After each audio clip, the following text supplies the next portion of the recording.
Green Arrow issue 8, written by Benjamin Percy and art by Otto Schmidt, who has made his He's back. triumphant return. And we're back with Oliver on the island. And this one was...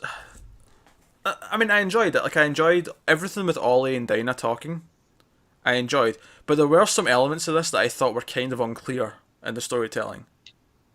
Go on. So, Ollie's like, oh, I've been here for like 3 days, or whatever he says, and, you know, I don't know if I'm ever going to get off, if I'm going to see people again, I'm not sure what island I'm on, you know, what part of the world I'm at, so on and so forth.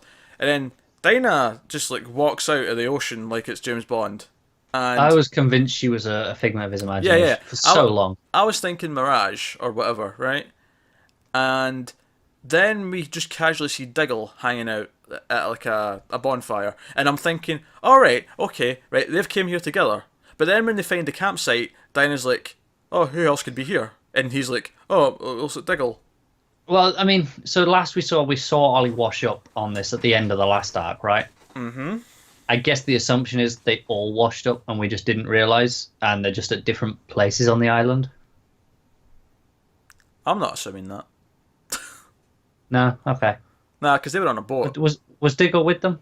Yeah, Diggle was with them. Yeah. It's been a while.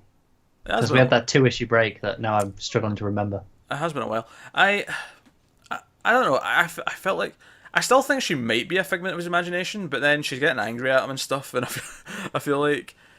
I don't know. It's harder to get a sense in a TV show. I would know for sure, just by the way she talks. Whereas in a comic, I'm struggling a little bit to actually tell.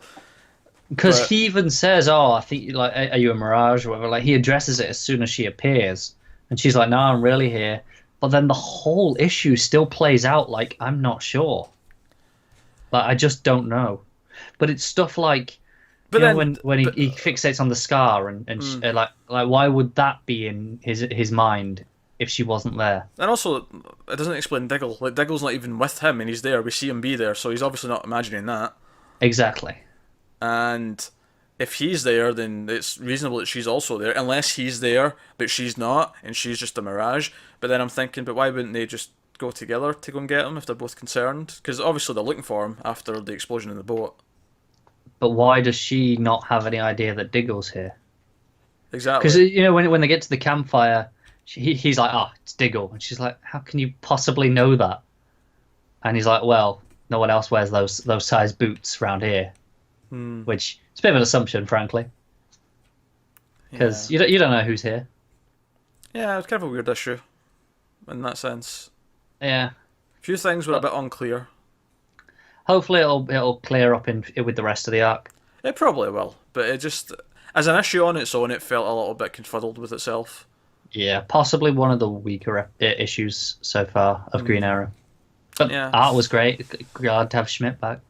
Yeah, art was fantastic. Of course it was.